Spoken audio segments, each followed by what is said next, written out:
Bom, gente, amigo inscrito do canal, mais uma notícia de fraude em concurso público. E realmente a criatividade da pessoa, né, que tenta burlar o concurso público é enorme. A gente é diferente, né? A gente teve concurso aí, claro, ponto eletrônico, fraude enorme aí nos concursos de Alagoas, né?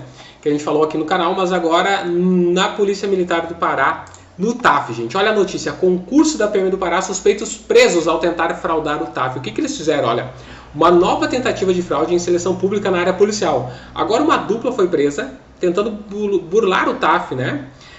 Veja só o que aconteceu. Segundo a matéria, né, do Social News, tá? A ação foi identificada pelo Núcleo de Inteligência no dia 2 de novembro. No dia do TAF foi no dia 2 de novembro, tá? Em Santarém. Os indivíduos foram presos em flagrante no momento da aplicação dos testes. Através de uma parceria, né, da Corregedoria Geral e o Centro de Inteligência da Polícia Militar, foram descobertas a tentativa de fraude que iria ocorrer na sede do 3º Batalhão em Santarém. A banca organizadora foi notificada e os policiais se locomoveram ao local e identificaram o suposto fraudador, tá? Então, o que aconteceria, né? Ele faria o teste no lugar de outra pessoa. Então, por isso que é duas pessoas.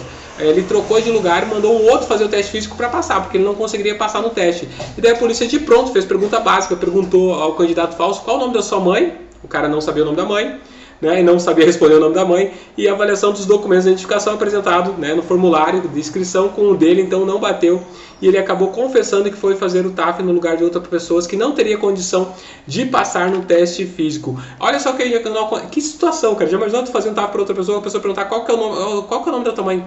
A minha mãe?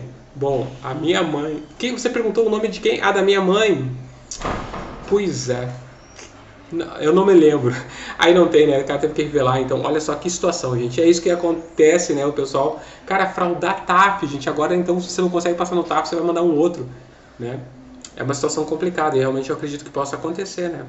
Porque, gente, tem que ter uma fiscalização até no TAF, né? Para bater pessoa com pessoa. Será, cara? Agora eu me pergunto, será que todos os TAFs agora que estão sendo realizados também tem pessoas fazendo TAF por outras? Já pensou a indústria do TAF? Criminosos bem preparados, malhados aí para correr no lugar de outros, para nadar, para pular, para saltar, para fazer aquela corrida rápida, vai e volta, vai rápido, shutter run, olha só. Aí, mais uma indústria do crime. Criminosos bem em forma aí para poder fazer essa fraude, ok? Então é isso aí, gente. Sempre notícia legal. Se você não é inscrito, inscreva-se no canal Mr. M dos concursos, canal que tem crescido grandemente aí, graças a você que é um parceiro de sempre aqui, que está no canal. Aqui nosso canal fala de tudo, mas fala de concurso, né? Principalmente tudo que é sobre concurso público. Um grande abraço e Deus no controle sempre.